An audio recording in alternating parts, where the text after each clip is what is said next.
¿Qué tal? Muy buenos días a todas y todos. Bienvenidos a este panel de discusión en el cual hablaremos sobre la depresión en el personal de salud en formación, lo que debemos hacer y lo que debemos hacer.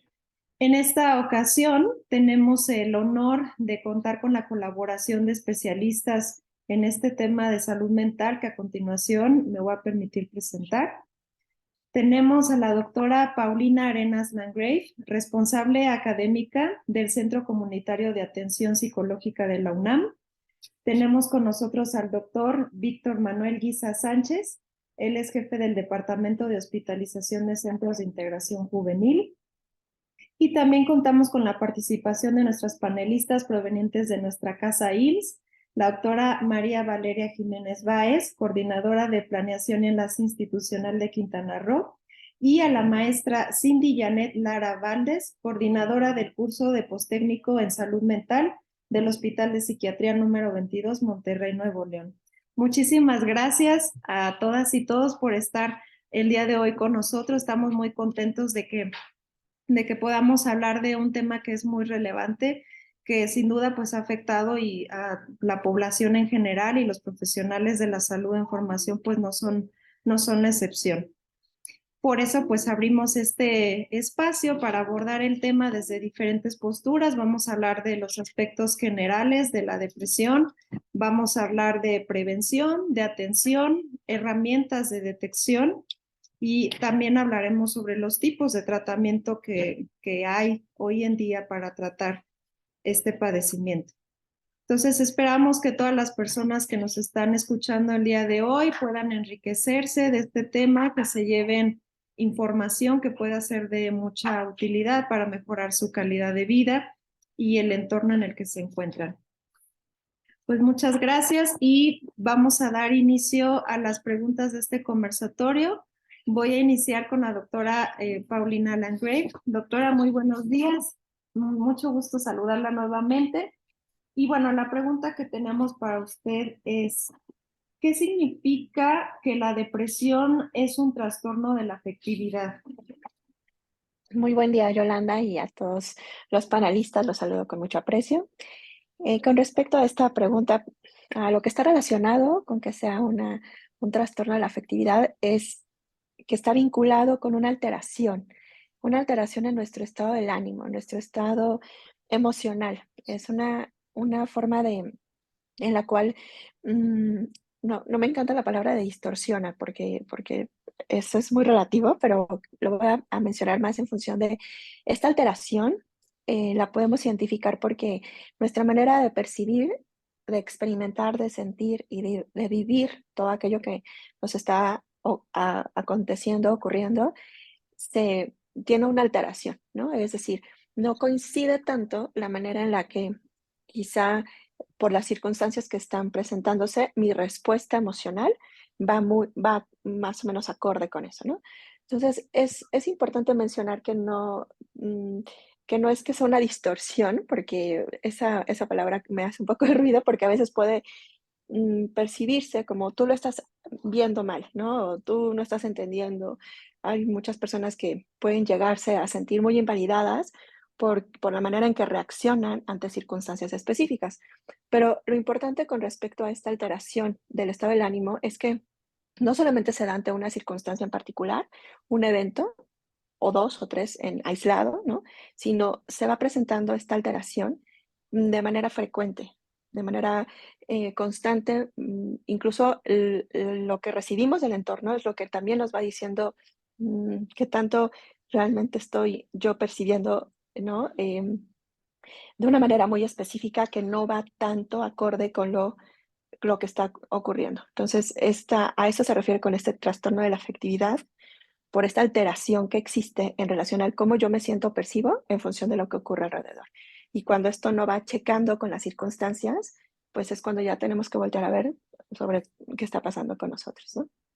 Ok, sí, y también creo que es como la presencia de algunos síntomas, ¿no? Que se dan a lo largo de cierto tiempo para poder decir, ¿no? Que hay el trastorno de depresión. Claro, porque nada más si quieres cierro rapidísimo con esto tiene que ver mucho con una respuesta afectiva, principalmente vinculado con un mu- irritabilidad, o sea, como con una respuesta cargada principalmente de sentimientos de mucha molestia, incomodidad, enojo. No siempre es tristeza, ni tristeza profunda. Entonces eso es algo importante a mencionar, ¿no? Cuando respondemos, en general también puede haber muchísima irritabilidad y entonces esto ya se va constituyendo como una forma de decir, ay, algo está pasando con esta alteración que estoy sintiendo en función de lo que está ocurriendo, ¿no? Ujú. Muchas gracias, doctora Paulina. Sí, en efecto, creo que esto nos va a llevar a la siguiente pregunta, ¿no? De ir esclareciendo los tipos de depresión porque no todo se manifiesta de la misma manera, ¿no? Voy a pasar con con el doctor José Víctor, perdón, con el doctor Víctor Guisa. Doctor, ¿son todas las depresiones iguales? Muchas gracias, Yolanda. Pues la verdad es que es una excelente pregunta porque sí, creo que el mismo camino del diálogo nos va llevando a la exploración de las diferencias, ¿no? Y ya contestaste un poquito la pregunta hace rato, pero básicamente puedo decir que con toda seguridad podemos decir que no todas las depresiones son iguales, ya que, a ver, los antecedentes personales, familiares, el neurodesarrollo, el desarrollo mismo de la enfermedad y la evolución del trastorno es distinto y único en cada individuo, por lo que se debe de abordar de forma individual y personalizada.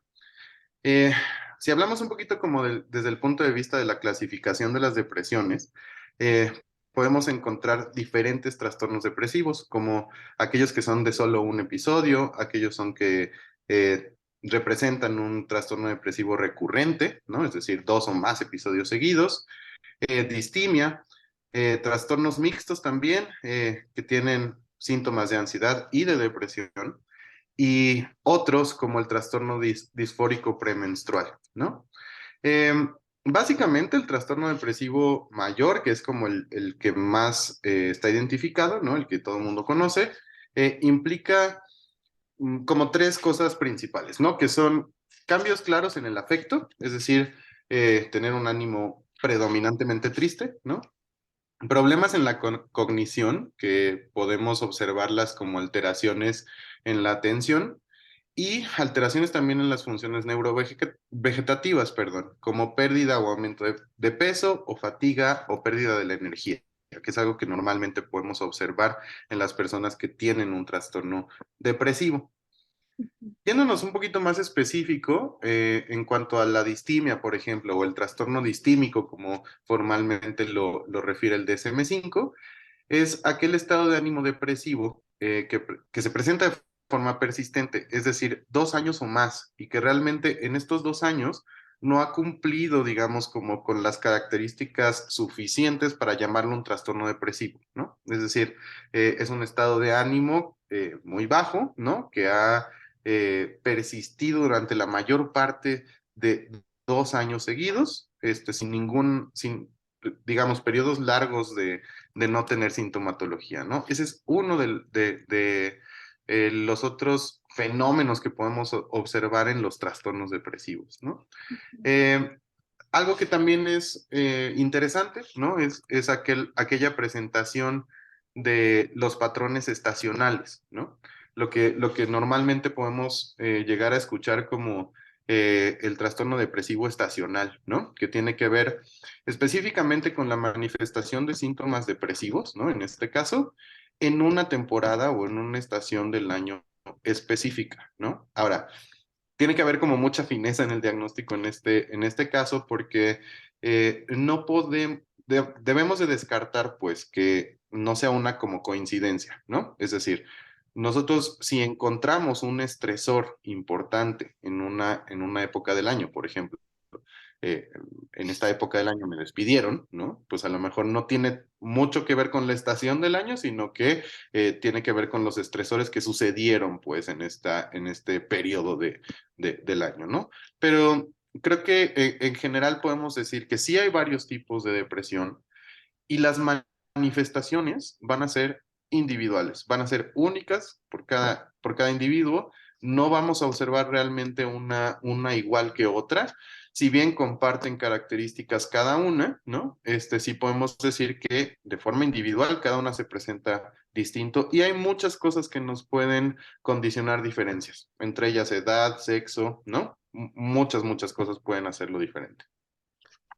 Muchas gracias, doctor. Muy interesante porque sí, es muy recurrente, ¿no? Este trastorno y hay algo que pasa, ¿no?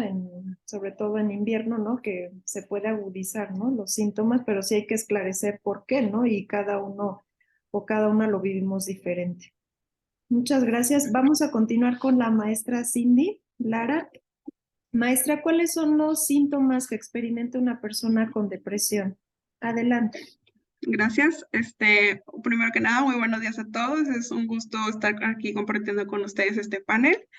Y bien, bueno, creo que es una pregunta algo compleja porque, bueno, los síntomas que experimenta una persona con depresión tal cual, pues ese es una alteración del estado del ánimo que lo podemos ver como con sentimientos de tristeza, desesperación, pesimismo y podemos pueden mostrar, perdón, pérdida de interés, ¿verdad?, en las actividades usuales o algunos otros síntomas somáticos como puede ser cambios del sueño o cambios de apetito, este tipo de cosas.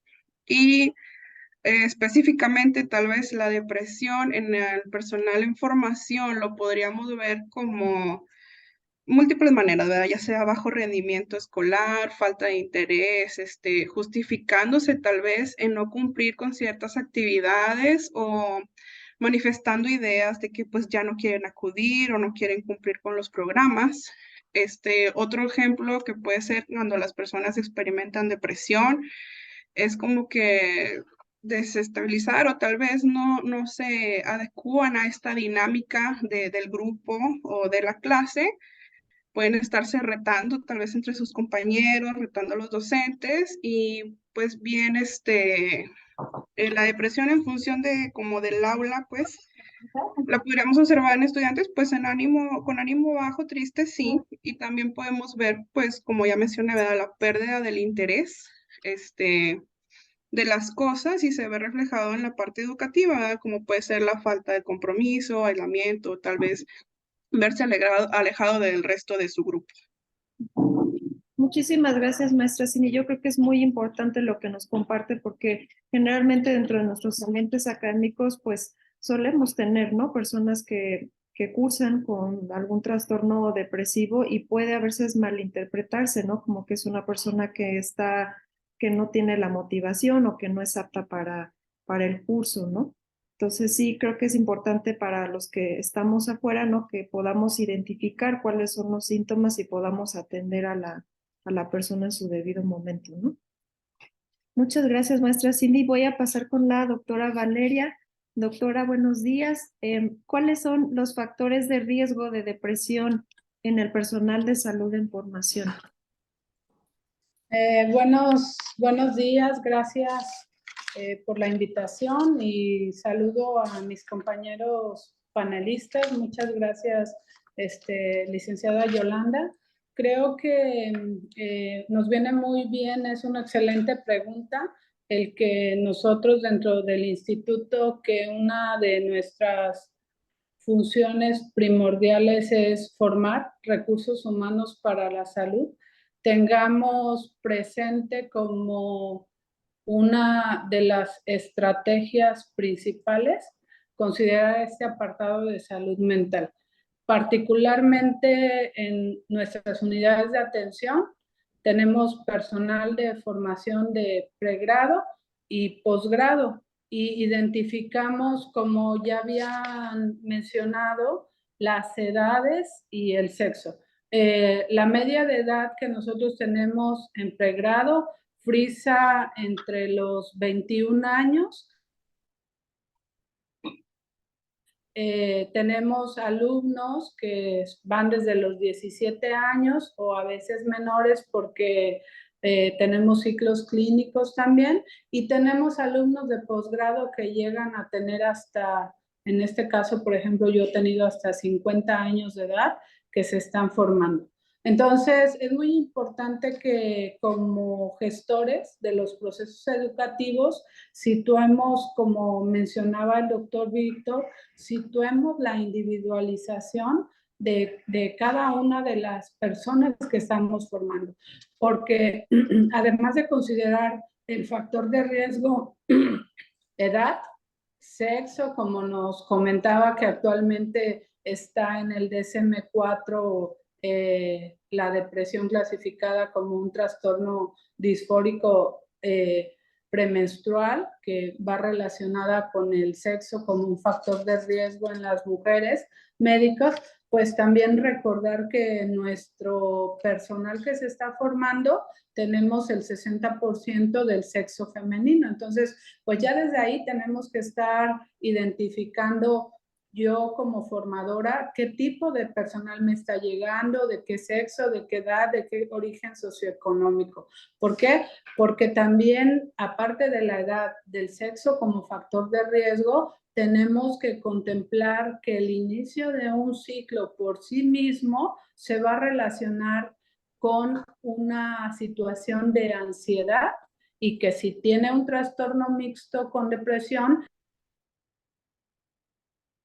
tener este evento que, como decía el doctor, se clasifica o se relaciona con un patrón. ¿Cuál es el patrón? El inicio del ciclo educativo. ¿Y dónde lo vemos?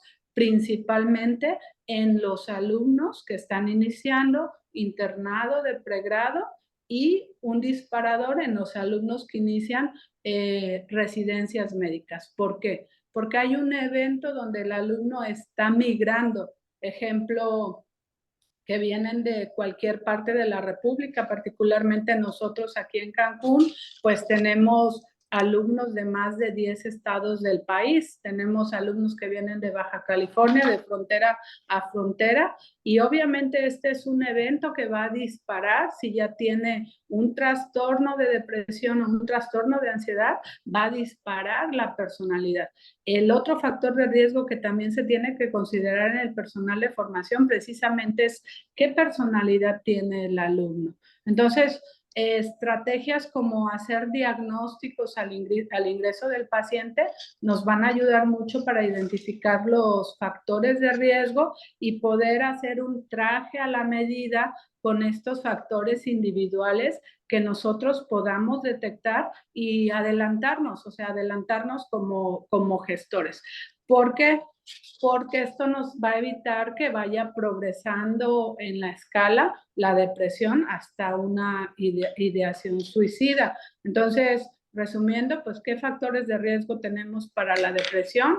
Uno, que pueden ser clínicos o fisiológicos, porque recordemos que la depresión también está relacionada con los niveles de receptores de serotonina a nivel cerebral. Entonces, hay que identificar si el alumno ya tiene un patrón o una historia previa de haber padecido trastornos de salud mental. Si la familia por sí misma también tiene un antecedente de trastornos depresivos, porque también tenemos un antecedente familiar. La edad del paciente y, como comentamos, el género también, algún evento disparador como factor de riesgo, que es lo que estoy comentando, si son inicios de ciclos, particularmente en ambientes académicos, en procesos formativos de recursos humanos para la salud, el que sea migrante, el que esté solo y el que sea mujer, considero que han sido los mayores factores de riesgo. Y además, otro que no se nos debe de pasar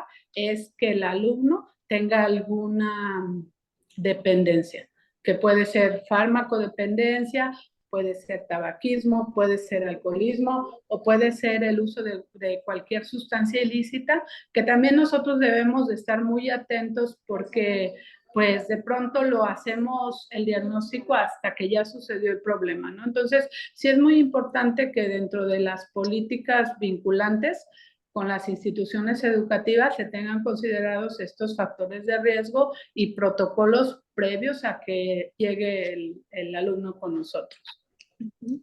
Muchísimas gracias, doctora. Yo creo que para ir cerrando este bloque de preguntas, pues bueno, es importante, ¿no? Definir que Hay diferentes tipos de depresión que aunque hay una sintomatología general, la persona no lo vive de forma igual y no se presenta de la misma manera, ¿no? Entonces es una experiencia totalmente individual que hay que atender y que existen diferentes factores de riesgo, ¿no? Hay algunas crisis que son vitales, ¿no? El nacimiento de un hijo, me voy a casar, hay muchas cosas, como entrar a una residencia, pues implica un cambio importante. Y también pues hay crisis circunstanciales, ¿no? Que no están dentro de nuestro control, ¿no? Por ejemplo, un accidente, alguna situación de inseguridad que se pueda presentar, pues todo eso puede ir como afectando. Entonces, es importante ir identificando, lo cual nos va a llevar al segundo bloque, ¿no? De qué manera nosotros podemos atender y prevenir, ¿no? Este trastorno. Entonces, bueno, para iniciar, doctor Víctor, el cribado como forma de detección y atención incrementa la identificación del personal de salud en formación con depresión mayor y mejora su asistencia y tratamiento. Sí, gracias, Yolanda. Mira, la respuesta rápida es sí, ¿no? O sea, los estudios que se han hecho con técnicas de cribado, ¿no? En esta población, pues ha ayudado de forma muy valiosa a la descripción, al estudio y evidentemente pues al posterior entendimiento de la dinámica que tiene este trastorno en esta población en específico. Tanto es así que se ha reconocido a este personal de salud en formación como un grupo de riesgo en comparación con la población general, ¿no? Vemos tasas de prevalencia más altas en esta población que en la población general. Por lo tanto, pues desde el punto de vista de prevención y de atención, pues es algo que nos prende un foquito rojo, ¿no? Sin embargo, cabe resaltar que a pesar de que no existe una evidencia científica estricta de que el cribado de depresión mejore el resultado o el outcome en los pacientes, se puede asumir la hipótesis empírica que el hacer de conocimiento formal a una persona de que tiene probabilidad de cursar con un trastorno depresivo debe de brindar un beneficio en cuanto al entendimiento de su sintomatología y, por ende, ¿no?, la búsqueda del tratamiento. Teóricamente, esto ayudaría a disminuir su desarrollo y progreso, mejorar la salud general, disminuir el estigma social que tiene como lamentablemente a un ladito, ¿no? Los trastornos de salud mental en general, entre otros. Por otro lado, también se ha destacado la importancia de agregar al cribado o a estos estudios la capacidad de respuesta, ¿sí? Tiene que haber una respuesta muy coordinada para los casos que resulten positivos, ¿no? Creo que eso es como una responsabilidad de la institución o la persona, el sistema que esté haciendo el cribado, ¿no? Porque si no atendemos, pues, los resultados, en realidad pudiera ser hasta perjudicial hacer el cribado de forma general, ¿no? Estos sistemas deben de garantizar un diagnóstico certero, el tratamiento efectivo y la capacidad de seguimiento. Tratamiento efectivo conlleva también el tratamiento, digamos, de forma casi inmediata, ¿no? Hay un problema cuando hablamos de el trastorno depresivo en personal de salud en formación, que es que a pesar de que tienen una tasa de prevalencia más alta, realmente se tratan poco, ¿no? Pareciera que hay varias trabas, ¿no? En este personal para llegar al tratamiento, ¿sí? Sabemos que hay una percepción del estudiante de que puede tener un impacto negativo en lo académico y su futuro profesional, así como les decía, todo lo relacionado al estigma que viene asociado al tratamiento psiquiátrico o al tratamiento psicológico, ¿no? Entonces, como instituciones debemos de garantizar que esto sea algo que no exista, ¿no? En la institución. De igual manera, se deben de fomentar los estilos de vida saludable, ¿no? Incluyendo higiene de sueño, espacios de desarrollo de actividades extraacadémicas, etcétera. Hablando específicamente de los test de cribado, ¿no? En centros de integración juvenil, contamos con una página que denominamos de autodiagnóstico. Es www.cij.gov.mx/autodiagnóstico, donde se encuentran ahí escalas autoaplicables en los temas de depresión, consumo de alcohol, tabaco y otras drogas, ansiedad, violencia de pareja y riesgo suicida. La verdad es que se ha utilizado muy bien, ¿no? En el periodo de enero-septiembre de este año se aplicaron más o menos 100,000 escalas, ¿no? De las cuales 72% fueron de depresión. De aquí, digamos, la persona que lo contesta puede dejar sus datos, ¿no? Para que nosotros nos pongamos en contacto y reciba la atención que necesite, ¿no? Este tipo de herramientas han demostrado ser costo efectivas en salud mental y se le agrega pues el beneficio de que dan mucha información, ¿no? Tanto para investigación como para la toma de decisiones. Entonces, esto al final se puede ir traduciendo a sistemas de tecnología más importantes, ¿no? Como el desarrollo de inteligencia artificial que pueda ir como encaminada a la prevención y a la atención de estos problemas en poblaciones muy específicas como esta, ¿no? Entonces, en resumen, sí, sí funciona. Muchas gracias. No, doctor, muchas gracias a ustedes. Muy importante todo lo que nos está comentando y justo nos va a llevar a la pregunta que nos va a responder la doctora Paulina, ¿no? De cuáles son justamente las herramientas de detección que tenemos para poder identificar, ¿no? Si una persona está cursando con depresión. Doctora Pau, ¿qué herramientas se pueden utilizar para la detección de la depresión en el personal de salud en formación?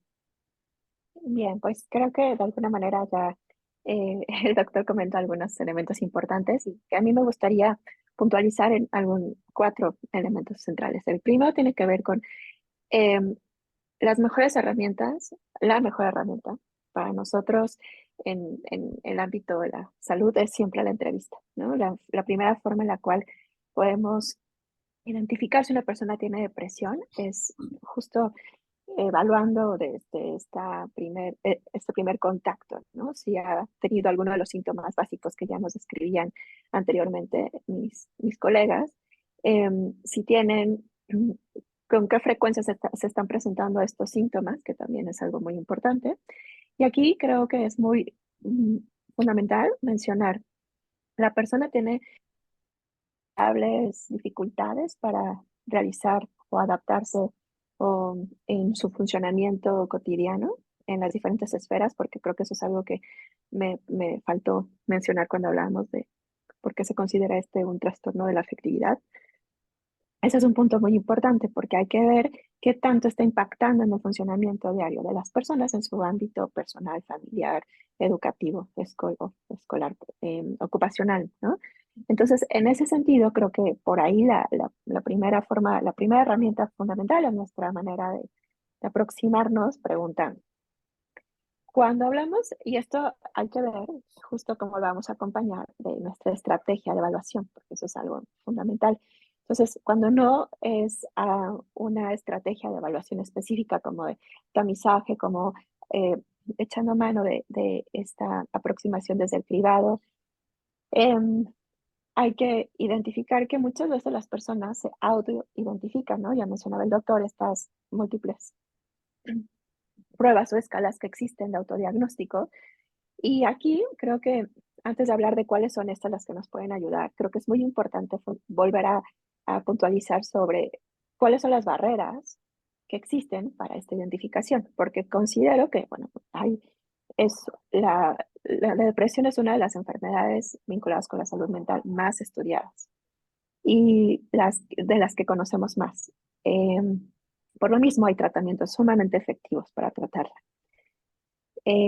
Pero prevenirla siempre va a ser lo ideal, ¿no? Entonces, ¿qué es lo que nos ocurre en esta brecha de que yo identifique estas diferentes señales de alerta, ¿no? Que me pueden decir, aquí me está costando mucho trabajo, estoy reaccionando de manera particularmente irritable o empiezo a ver que no checa con lo que se espera, incluso lo que yo misma espero, o por qué me está pasando, o por qué me está sucediendo esto. Pero, ¿qué ocurre cuando yo misma puedo identificarme cuando realmente esto puede corroborarse desde una entrevista, por ejemplo, o desde el responder este tipo de instrumentos. Entonces, creo que la principal barrera, y esa es otra herramienta con la que tenemos que trabajar mucho, se puede disminuir en materia del estigma, el autoestigma, desde el personal de salud, como decir, híjole, esto me puede estar pasando, no.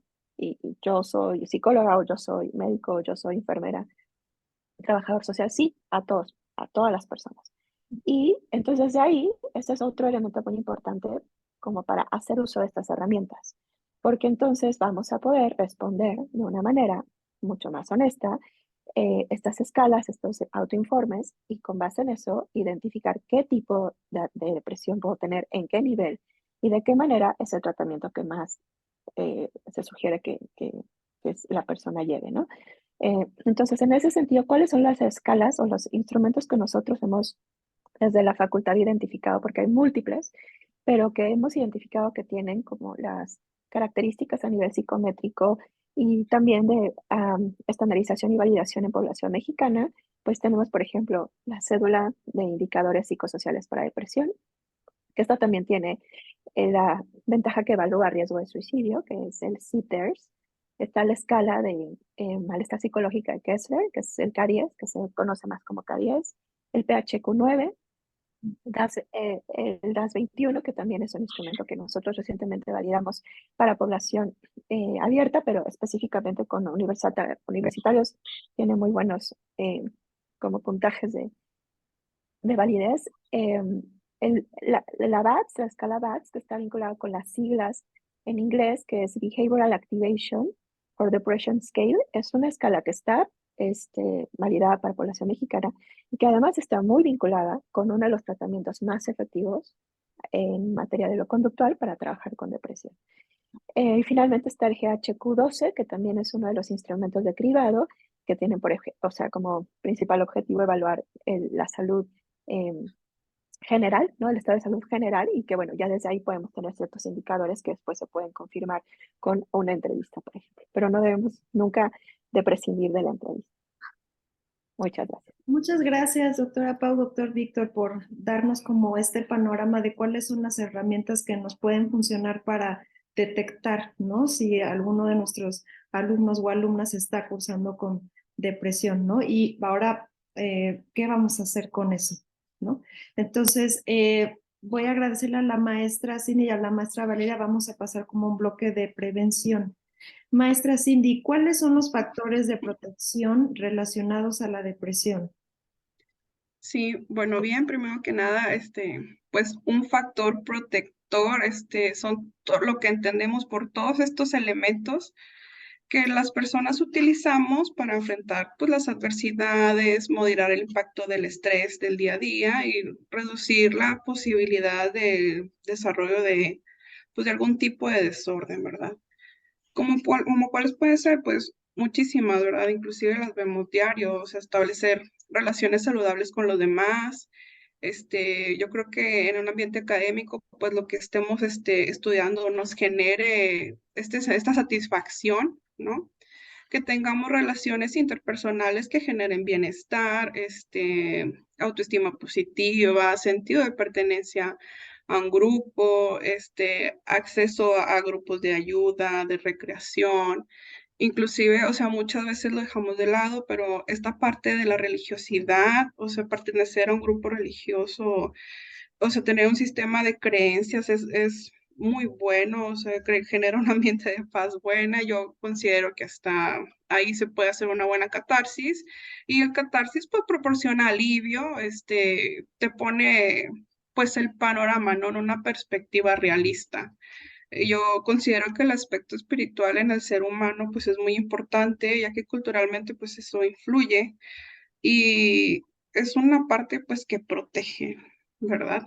Dicen que, lo comentaba con mi CECIS, el doctor Marco Antonio Jiménez, ¿verdad? Dicen que los latinos somos tal vez menos propensos como a caer en depresión, ¿no? Con esta parte de la religiosidad, porque todo se lo deja a Dios, ¿verdad? Hay problemas y que sea lo que Dios quiera, entonces es como hasta eso, en ocasiones como una resiliencia, pues sí, ya después uno vuelve a analizarlo, ok, ya tengo la claridad de cómo afrontar estas situaciones. Entonces, pues todos estos son factores protectores que pues están al alcance de todos y que hay que tomarlos, ¿verdad?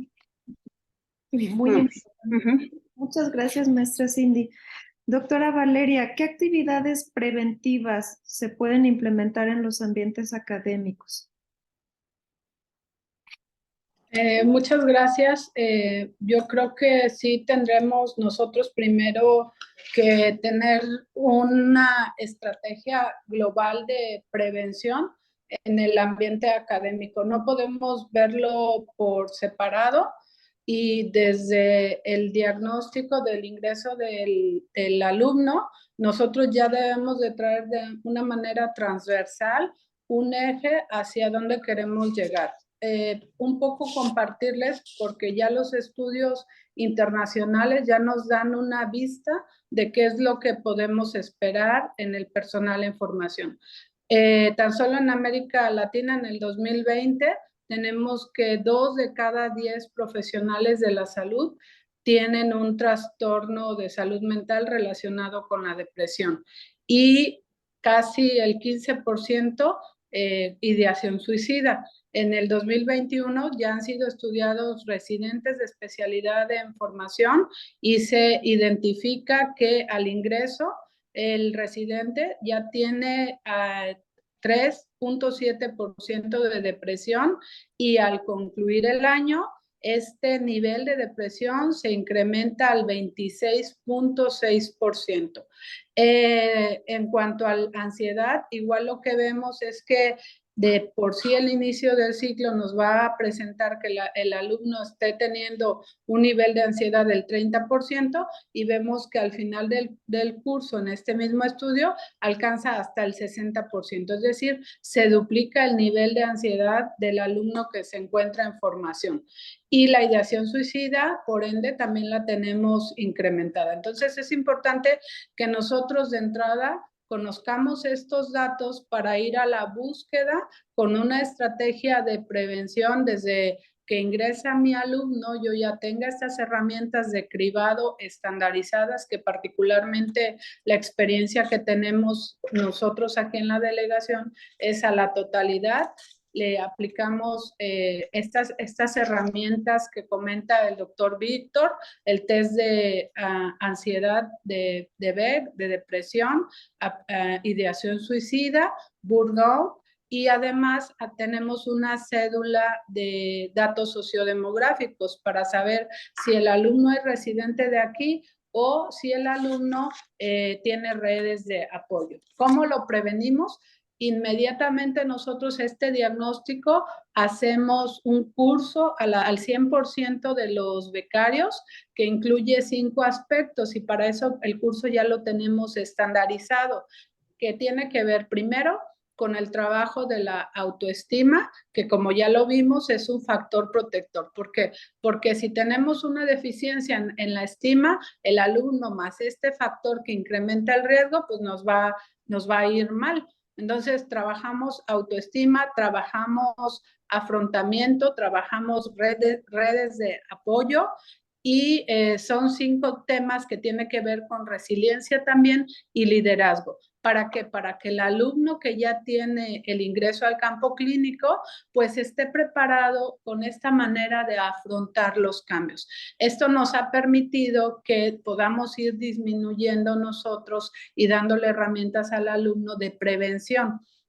Otra situación es una vez que ya tenemos detectados a los alumnos con riesgo suicida. ¿Qué es lo que hacemos? Tenemos un programa de seguimiento y monitoreo donde particularmente lo que corresponde a posgrado, que son especialidades médicas, de manera anual y al ingreso, el alumno es valorado por CPTIMS. Y si se detecta cualquiera de estas situaciones, se deriva inmediatamente a psicología o psiquiatría, lo que dependa. Y también tenemos nosotros un seguimiento trimestral, de manera que el alumno siempre tenga este acompañamiento. Entonces, ¿cómo prevenimos en los ambientes académicos? Uno, tiene que ser la detección temprana. Porque si nosotros no hacemos esta detección temprana, inevitablemente puede ir agravándose el problema, como ya está demostrado de manera científica. Segundo, les damos herramientas de soporte para que puedan afrontar los alumnos estos periodos que les van a generar un agravamiento en lo que es ansiedad y depresión. Y tercero, los casos que son detectados no los dejamos solos, les damos acompañamiento, como es la obligación y como comentaba el doctor Víctor, se les ofrece el seguimiento, porque desde el momento que cualquiera de nosotros que somos personal de la salud hacemos una detección, tenemos una obligación ética que es acompañar al paciente hasta que pueda tener pues ese apoyo, incluso hasta la curación. Entonces, pues nuestra experiencia ha sido buena, realmente, particularmente ha sido buena. También identificando casos que ya que sean prevalentes, pues se les da el seguimiento. Muchas gracias, doctora. Vamos a ir cerrando este bloque que tuvo como tema, ¿no? Atención y la prevención. Ya las personas que nos escuchan pueden ver, ¿no? Que hay diferentes escalas de autodiagnóstico y también que pueden aplicar, ¿no? A todos los profesionales de la salud en formación, y que también existen factores de protección, ¿no? Que se pueden implementar de manera personal y también desde la parte institucional, ¿no? ¿Qué es lo que podemos hacer para prevenir y atender? Lo que nos va a llevar al tercer bloque, perdón, que es de tratamiento, ¿no? Entonces voy a comenzar con la doctora Paulina. Doctora, ¿cómo se tratan las depresiones desde diferentes enfoques psicoterapéuticos? Muchas gracias, Yolanda. Bueno, desde lo que se ha tenido como evidencia en los últimos años y también son parte de los tratamientos recomendados por la Organización Mundial y Panamericana de la Salud, es identificar qué tipo de depresión es, en qué nivel se encuentra, o si estamos hablando de una depresión leve, o si estamos hablando de una depresión moderada o grave o persistente. Son el tipo de tratamientos que debe llevar, ¿no? Definitivamente que si es una depresión leve, pues una de las cosas que se recomiendan desde estas intervenciones en un primer nivel, que es ahí donde justo vinculando lo que comentaban las doctoras, es muy importante lo de la prevención y la identificación oportuna, para entonces aproximarnos desde ahí a pues fortalecer pues todas las herramientas de las personas a nivel personal y evitar que esto escale, ¿no? Entonces, desde esta primera intervención, desde estas primeras intervenciones, hay algunos modelos que establecen, por ejemplo, desde las guías de intervención NHGAP, se establece una aproximación que nos lleve primero a reducir el estrés, o sea, evaluar la existencia de los factores estresantes que también se ha comentado ya, explorar, o sea, evaluar primero esto, después, en segundo lugar, explorar cuáles son las estrategias de las personas para que puedan, o cómo han venido afrontando estos diferentes estresores, y desde ahí podemos nosotros intervenir. Esto tiene que ver mucho incluso con aspectos de psicoeducación, o sea, esto no necesariamente implica un tratamiento psicoterapéutico especializado. Esto es en primer nivel de atención. Implementar como estas estrategias de solución de problemas. Y cuando no se puedan solucionar los problemas, tenemos que ayudarles a las personas a enseñarles muchas de las habilidades muy efectivas que ya existen sobre cómo tolerar el malestar.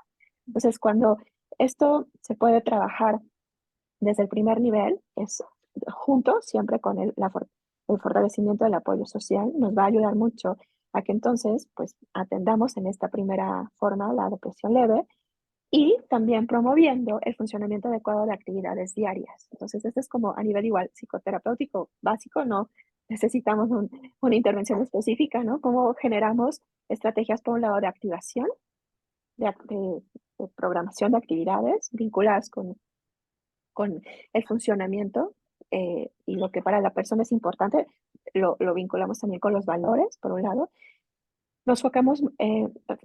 Tenemos que focalizar mucho en el ciclo de inactividad, que este ciclo de inactividad también está muy vinculado con los principios básicos de la activación vista desde una perspectiva conductual, qué es lo que qué es lo que la depresión está haciendo para las personas, ¿no? Entonces, en función de eso, hay que ver qué es lo que, de alguna manera, se está reforzando también con algunas de las conductas que están relacionadas con el que las personas eviten, dejen de acudir a algunos lugares, etcétera. Y se vincula también con una activación relacionada mucho con la motivación, ¿no? Con articularlo, como les decía, a los valores, a lo que es importante para las personas.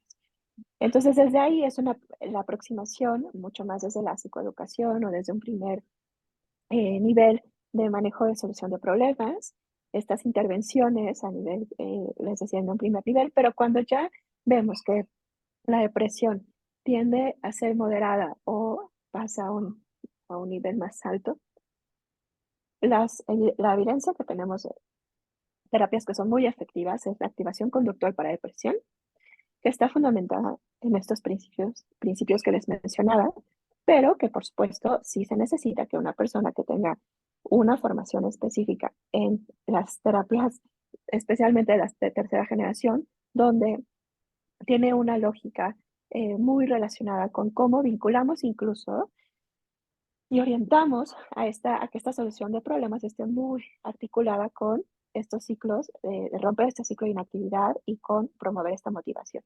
Entonces, activación conductual para depresión por un lado, la terapia cognitivo-conductual, pero hay que tratar de vincularlo más a la perspectiva contextual, ¿no? O sea, desde la función que tienen todos estos diferentes patrones de conductas vinculados con depresión que se están fomentando o fortaleciendo dentro del contexto en particular del individuo o de la persona. Entonces, en función de eso, la terapia cognitivo-conductual quizá ya haya necesidad de vincularlo más con las terapias de tercera generación, ¿no? Las terapias, por ejemplo, terapia de aceptación y compromiso, es una de las que de momento podrían funcionar también. La terapia interpersonal y, bueno, todas ellas orientadas a una estrategia específica de solución de problemas. Entonces, son algunas de los tratamientos psicoterapéuticos que, por supuesto, deben de acompañarse con un tratamiento farmacológico cuando sea necesario. Muchas gracias, doctora. Sí, porque muchas veces cuando algún profesional, ¿no?, se encuentra en una situación así, no sabe con quién acudir, ¿no? O con qué tipo de terapia tiene que ir, ¿no? Muy bien. Doctora Valeria, justo, ¿a quién acudir para tratar una depresión a nivel institucional y extrainstitucional? Muchas gracias. Bueno, nosotros ya como desde nivel central existe un protocolo que es para fortalecer la salud mental. Una vez que se tiene detectado, el alumno tiene la posibilidad de acudir en primer lugar a la atención que recibe por parte de su médico familiar, que también está capacitado. Y recordemos que una de las ganancias que nos dejó la pandemia fue este aprendizaje de la salud mental. También hay psicólogos en todas las unidades donde el alumno tiene la posibilidad de recibir este acompañamiento. Asimismo, se ha trabajado la vinculación desde el sector de CIFRUS estatal con la vinculación con las universidades, quienes tienen a disposición del acompañamiento un psicólogo en cada uno de los planteles de la Universidad de Quintana Roo. Y obviamente la estructura orgánica funcional que tiene el instituto, pues tenemos una gestión de puertas abiertas para que el alumno de manera permanente 24/7 a través de un chat o a través de los teléfonos de su coordinador, pues pueda acudir y tener este soporte.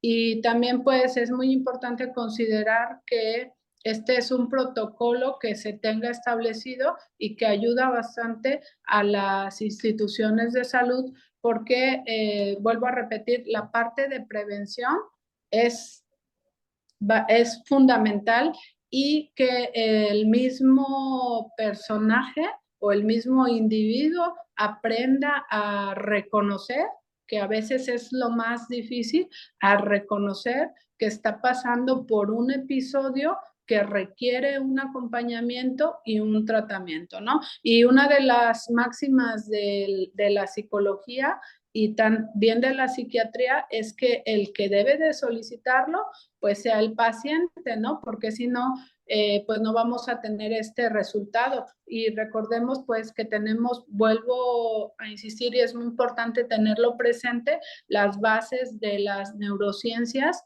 que ya hay hipótesis probadas donde puede existir un déficit de serotonina o puede existir un trastorno anterior que dañó el eje hipotálamo e hipófisis y suprarrenales, que es lo que está impidiendo que haya una buena recepción o neuroplasticidad, ¿no? Entonces, no es nada más acudir, sino tener presente esto y sobre todo en personal de la salud, darle esa capacitación y ese empoderamiento a todo el personal que nosotros estamos recibiendo, porque si no lo detecto yo misma, no voy a solicitar esa atención. Pero sí tenemos ya en todas las instituciones psicólogos, psiquiatras y también programas de atención de salud mental para personal en formación. Muchísimas gracias, doctora Valeria. Vamos a continuar con la siguiente pregunta. Maestra Cindy, ¿es probable recaer en una depresión? Sí, pues desafortunadamente sí, las recaídas en la depresión pues son, valga la redundancia, recurrentes, ¿verdad? Y esto se debe a condiciones genéticas, psicológicas, sociales, ¿verdad? Que aumentan o promueven la probabilidad de que esto suceda. En ocasiones también cuando hay un tratamiento, pues no hay como ese seguimiento del mismo, ausencia en los sistemas de apoyo, situaciones que no están dentro del control de las personas que padecen la depresión, o también existen pérdidas importantes y pues no hay una buena resiliencia por desequilibrio bioquímico cerebral, etcétera, ¿verdad? ¿Cómo puedo caer en una depresión, recaer en una depresión en un ambiente académico? Pues tal vez el fracaso escolar, lo podamos ver desde esta perspectiva, la deserción de escolar, la falta de expectativas, falta de integración con mi grupo, con mi equipo de trabajo y sus pares, y poco o bajo rendimiento, escolar, puede ser. Ok, muchas gracias, maestra Cindy. Pues vamos a concluir este bloque de preguntas, ¿no? Que tuvo que ver con cómo podemos tratar la depresión desde prácticas de autocuidado, ¿no? Desde un nivel individual y también cómo lo podemos atender desde la parte institucional, ¿no? Yo como alumno, como alumna, ¿a quién puedo recurrir si me siento así y cómo lo puedo detectar? Y lo más importante, pues acudir con algún profesional de la salud mental, ¿no? Para que en conjunto con un psiquiatra, psicólogo, psicóloga, pues puedan darle efectividad al tratamiento. Y bueno, vamos a pasar al último bloque de preguntas que tiene que ver con qué podemos hacer o qué se puede hacer con este tema. Maestra Cindy, ¿cuáles serían las estrategias de autocuidado en la depresión? Ok, bueno, aquí, o sea, si nos vemos en el caso, ¿verdad? De que ya estamos cursando en una depresión, lo más importante y primordial considero es asesorarnos de manera profesional, ¿verdad? Que nos lleven a estos aspectos de atención a nosotros mismos, acercarnos a nuestro núcleo familiar. Obviamente, el aspecto de permitirnos asesorarnos, como ya mencionaban los doctores, ¿verdad? O sea, nos resistimos a eso o no tenemos la percepción de lo que necesitamos, que lo necesitamos, o el estigma sigue estando muy presente, ¿verdad? Asesorarnos profesionalmente, pero hay que permitirnos, ¿no? O sea, recibir esta atención que implica terapia, que en ocasiones implica medicamento, que implica apoyo grupal, y también estos aspectos de autocuidado que están centrados en evitar las situaciones que intensifiquen la depresión, ¿verdad? Pues un ejemplo muy común que veo con los muchachos, ¿verdad? Son pues tal vez las relaciones conflictivas o como lo conocen ellos, las relaciones tóxicas. Entonces hay que ponerle una pausa a eso, ¿verdad? Porque probablemente no lo vamos a resolver rápidamente. No vamos pues si no le vamos a resolver, hay que ponerle una pausa para poder sanar nosotros mismos. Y ya si después te quieres volver a enganchar con eso, pues bueno, ¿verdad? Pero no cuando estamos emocionalmente vulnerables, perdón, que no tenemos la capacidad de entender bien las cosas o ni de defendernos siquiera adecuadamente, ¿verdad? Así es. Muchas gracias, maestra Cindy. Vamos a pasar a la siguiente pregunta. ¿Cómo puedo apoyar a una persona con depresión? Doctora Paulina, por favor. Muy bien, Dora. Pues yo creo que lo más importante es estar abiertos, ser sensibles. O sea, pensando en cualquiera de nosotros, ¿cómo podríamos apoyar a alguien? Incluso nosotros mismos identificamos que tenemos depresión. Primero que nada, pues retomando incluso lo que se ha mencionado en el panel del estigma también, am, identificar qué me ocurre, porque hablamos mucho de este tema, pero la verdad es que no es nada fácil cuando soy yo o es alguien cercano a mí el que tiene depresión. Creo que lo más importante es ser sensibles a considerar esta como una posibilidad de, bueno, ya que identificamos, hay, como lo mencionaba yo hace un momento, hay múltiples tratamientos y muy efectivos, muy estudiados, que pueden ayudarnos a que la persona pues no necesariamente tenga que llegar a altos niveles de complejidad de tratamiento, sino que se puede tratar si se identifica de manera oportuna. Entonces, ser sensibles, orientar a las personas cuando no sabemos qué hacer por ellas o qué decirles, simplemente escucharles y sugerirles acudir a diferentes instancias que, bueno, por lo que mencionan las doctoras, el instituto tiene pues al alcance del personal, de los estudiantes, diferentes servicios de apoyo pues personal y también supongo que telefónico. Entonces cada vez hay más servicios, como también bien se mencionaba, ¿no? La pandemia nos dejó eso, eh, el que tengamos muchas más posibilidades, ay, perdón, de, del encontrar un apoyo y además un apoyo de calidad. Entonces yo creo que eso, ¿no? Cómo apoyar a otros, estando atentos, siendo sensibles, evitando criticar, juzgar, decir, ay, es que tú tienes la enfermedad de la flojera. Es cuestión de actitud y optimismo. Ya sabemos que no es así, que no solamente es una cuestión que está vinculada con características de personalidad. Sí, hay cosas que influyen, pero no necesariamente, ¿no? Hay que ver a cada caso de manera individual y sobre todo no juzgar y ser muy validantes y estar abiertos para poder apoyar en lo que podamos, porque también hay que reconocer nuestros límites, ¿no? Pero yo creo que siempre la oportunidad de estar abiertos para el otro es la mejor forma de apoyar. Muchas gracias. Muchas gracias, doctora Paulina. Vamos a continuar con la participación del doctor Víctor. Doctor, ¿cuál es el impacto de tener actividad física en la reducción de los síntomas de depresión? Gracias, Yolanda. Antes de contestar esa pregunta, no sé si faltó una en la parte pasada, que rápidamente lo puedo resumir. No quisiera dejar pasar la parte de la atención farmacológica, ¿no? Del tratamiento farmacológico. Eh, en comparación con los tratamientos psicológicos o de psicoterapia, ¿no? Tienen realmente resultados muy similares, pero creo que lo que hay que destacar es que la combinación de ambos tratamientos es el que ha demostrado mayor efectividad, ¿no? Tanto el tratamiento farmacológico por un lado como el tratamiento psicoterapéutico por otro. Y la doctora Paulina ya dio como una parte muy importante de cuáles son los tratamientos en terapia psicológica más efectivos, ¿no? Concuerdo totalmente, TCC con esta parte de activación conductual que tiene que ver con posteriormente darle más peso a lo mejor a las terapias contextuales, ¿no? Tercera generación, estoy totalmente de acuerdo con eso. Y solamente subrayar, el tratamiento farmacológico de pronto también tiene una carga muy importante de estigma, ¿sí? Hay muchos mitos, hay muchas ideas equivocadas acerca del tratamiento farmacológico.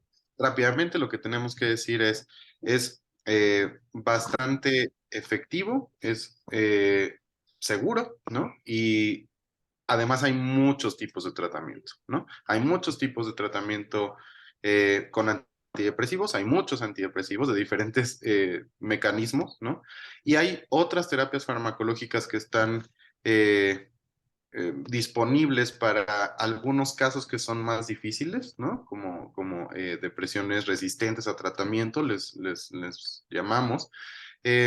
Y otros que están como teniendo resultados prometedores, ¿no? Como ketamina, algunos psicodélicos, ¿no? Entre otros, pero esta información con mucho cuidado nada más. Y evidentemente, pues también como la parte que mencionabas de la pregunta en cuanto al ejercicio físico, sí quiero decir que se considera un tratamiento basado en evidencia, ¿sí? Ya que el ejercicio, específicamente el aeróbico, eh, ha demostrado efectividad, sobre todo cuando lo comparamos con gente que no ha recibido tratamiento, ¿no? Eh, el ejercicio aeróbico de moderado a intenso es el que ha demostrado más eficacia en comparación al ejercicio de resistencia o de fuerza o mixto, ¿no? Eh, También es importante considerar que para que sea más efectivo, pareciera que es necesario de alguien experto, ¿no? Que sea supervisado por un profesional con un entrenamiento específico, ¿no? Como educadores físicos, fisioterapeutas, entre otros, ¿no? Eh, Además de esto, digamos como de esta efectividad en la reducción de los síntomas, se agrega el beneficio de que tiene una tasa muy baja de abandono. En realidad, si lo comparamos con el de psicoterapia y el de terapia farmacológica, pues es envidiable, ¿no? Esta tasa de abandono que realmente sí es muy, muy baja. Em, estos resultados realmente han sido bastante recientes, ¿no? Pareciera que en años previos teníamos como una percepción muy distinta del efecto que puede tener el ejercicio físico en cuanto a la reducción de síntomas, ¿no? Entonces, esto es muy importante porque ya se ha integrado ahora con estos hallazgos a muchos de las guías internacionales de tratamiento, ¿no? Entendiendo el manejo integral, ¿no? Combinado con tratamiento farmacológico, psicoterapéutico y evidentemente esto también del ejercicio físico, ¿no? Eh, a partir de esto se puede reforzar, ¿no? En los pacientes, pues la importancia de hacer ejercicio físico, principalmente pues por la efectividad antidepresiva que ha demostrado, pero también eh, decir como los beneficios agregados, ¿no? De esta actividad, sobre todo cuando hay un acompañamiento, ¿no? No sé, hacer ejercicio con alguien que esté dentro de mi red social o dentro de mi grupo de apoyo, ¿no? Va a ser como muy benéfico para las personas y pues nada más mencionar que en centros de integración juvenil, específicamente en las unidades de hospitalización, el ejercicio físico aeróbico forma parte fundamental, ¿no? Es un pilar muy importante del tratamiento, no nada más para los trastornos depresivos, sino también para los trastornos por uso de sustancias, ¿no?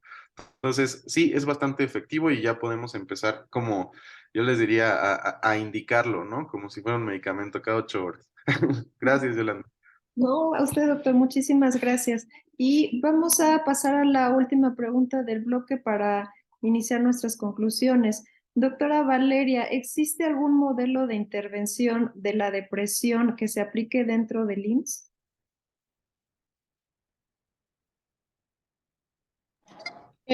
Bueno, esta pregunta es muy importante porque los modelos que tiene el Instituto Mexicano del Seguro Social están estandarizados por expertos.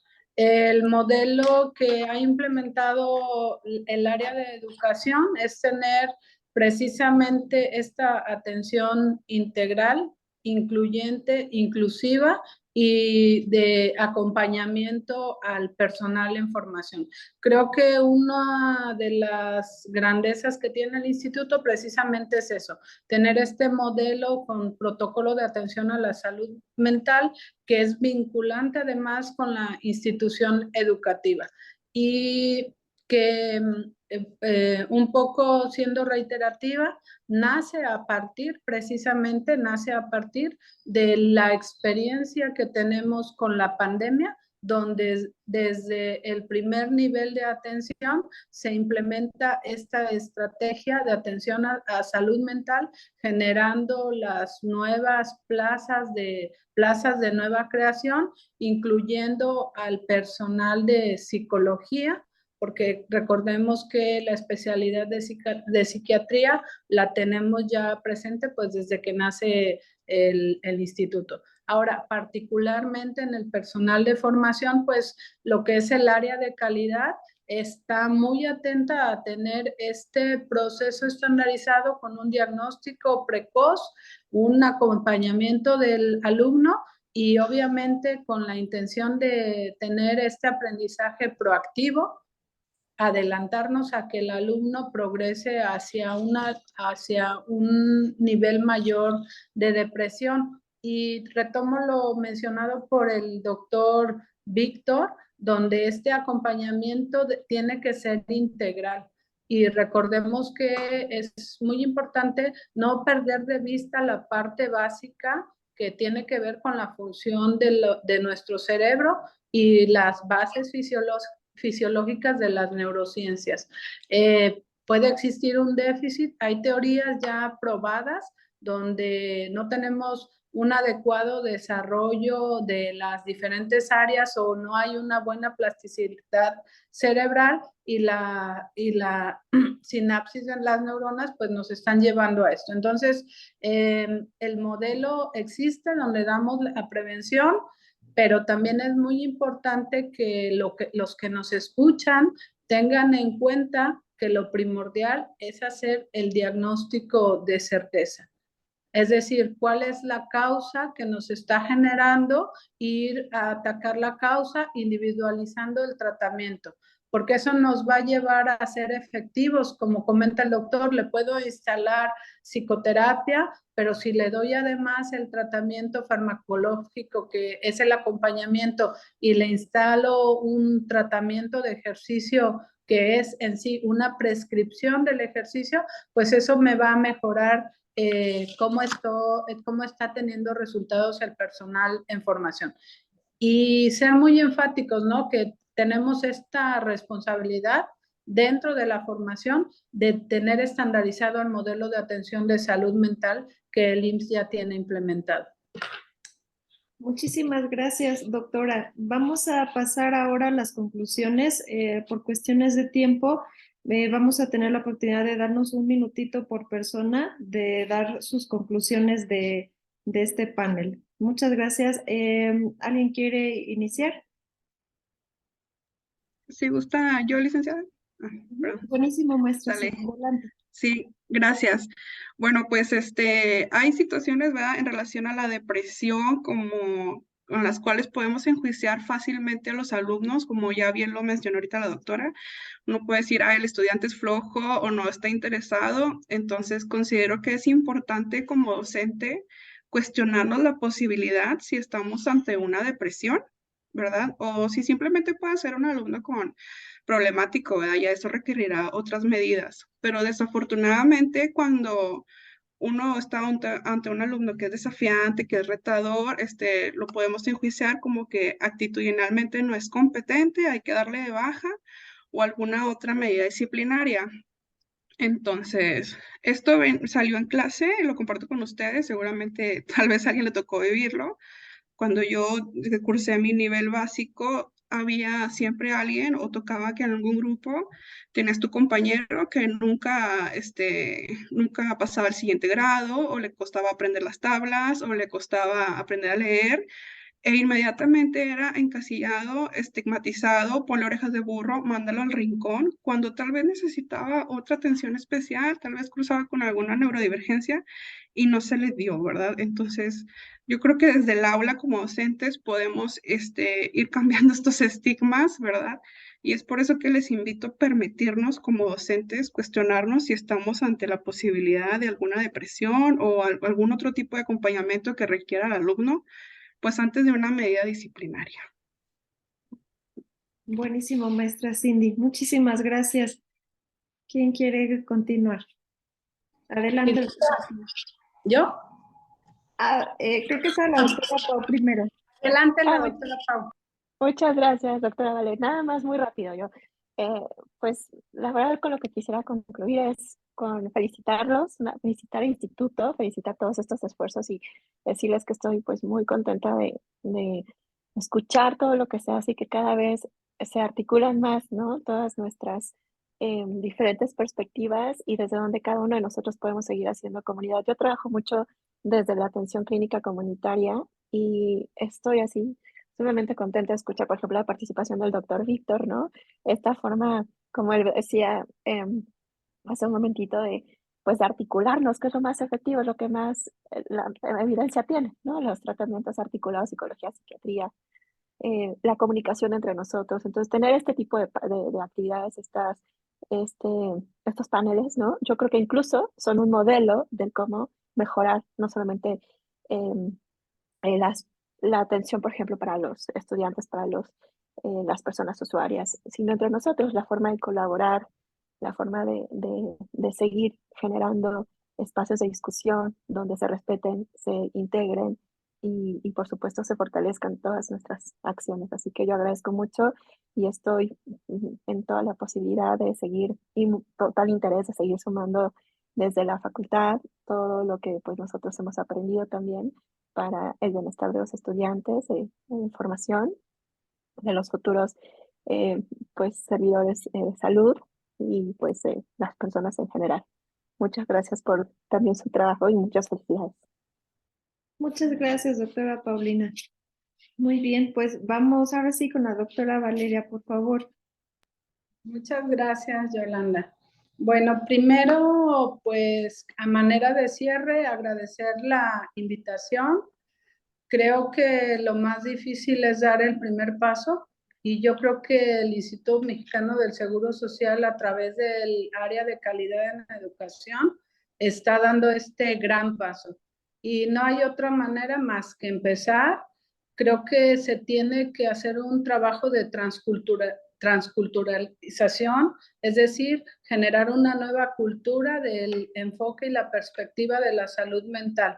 Y de esa manera ir trabajándolo, adecuándolo con un traje a la medida, porque si bien es cierto que tenemos muchas vistas u opiniones internacionales a través de la Organización Mundial de la Salud, de la Organización Panamericana, el poder tener este trabajo intersectorial que el instituto enlace a los actores principales que son el área de educación, el área de atención, adicciones y tener profesionales que puedan identificar y poner sobre la mesa las realidades y escuchar esas voces, pues nos están llevando a ir dando otro paso donde nos evite cometer un nuevo error. Y yo concluiría con dos situaciones que a mí me parecen fundamentales para fortalecer la salud mental del personal que estamos formando.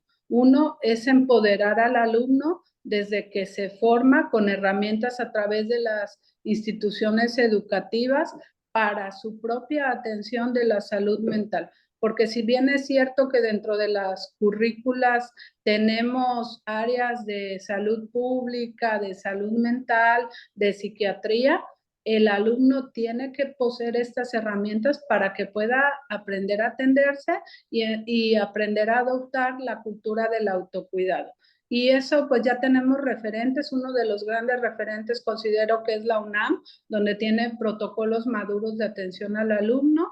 Y el segundo pilar para concluir creo que es la educación en salud mental. Es decir, nosotros desde que ingresamos a nuestros alumnos tenemos que darles esas herramientas, invertir el tiempo en capacitarlos para tener este autodiagnóstico, conocerse en qué se basan las alteraciones de salud mental, pero también darles el camino con estos modelos para que puedan tener una atención oportuna. Entonces, pues creo que esas serían mis conclusiones y muchas gracias. No, muchísimas gracias, doctora Valeria. Y ahora sí, doctor Víctor, adelante. Muchas gracias, Yolanda. Oigan, pues la verdad es que me siento muy halagado, ¿no? Y muy, afortunado de escucharlas. Maestra Cindy, doctora Valeria, doctora Paulina, sin duda sus intervenciones me han dejado mucho que pensar, ¿no? He aprendido mucho de lo que han platicado por acá y deben de estar muy, muy orgullosas del trabajo que están haciendo en el instituto. La verdad es que son esfuerzos bien bonitos y por eso me siento tan afortunado de venir aquí a platicar con ustedes. Creo que como conclusión podemos decir que los esfuerzos tienen que ser coordinados, ¿no? Los esfuerzos para garantizar una mejor salud mental en el personal en formación tiene que ser algo que venga desde arriba, ¿no? Creo que eso es muy importante de reconocer. En mi experiencia, como les decía, yo siendo psiquiatra, pues pasé desde ser alumno de medicina hasta tener una residencia médica y durante todo el camino uno observa precisamente aquellas personas que tienen eh, como ciertas beneficios, ¿no? En el sentido de tener una red de apoyo adecuada, el no tener un antecedentes de importancia, pero los que no lo tienen, ¿no? Los que son más vulnerables, precisamente van quedando en el camino muchas veces o eh, tienen un difícil acceso a la atención, ¿no? Por diferentes factores. Entonces, precisamente esos factores son los que tenemos que ir reduciendo, ¿no? Garantizar el acceso a la atención, pero ir un paso atrás, como bien han mencionado en el panel, un poco como desde la prevención. Yo creo que la prevención no necesariamente tiene que ser específica para salud mental. Creo que la prevención global, entendida desde los mejores hábitos o los hábitos de salud, ¿no? Son los que muchas veces van a intervenir en que yo no desarrolle un trastorno depresivo, ¿no? He visto cambios, ¿no? En mi experiencia, por ejemplo, de cuando yo salí de psiquiatría, sí encontré que posteriormente las guardias, por ejemplo, dejaron de ser tan frecuentes. Entonces, eso es algo como muy puntual que se reconoce como una acción directa, ¿no? Contra trastornos de salud mental, ¿no? Entonces, esperemos que cada vez se hagan más de estos esfuerzos y les agradezco mucho el platicar conmigo el día de hoy.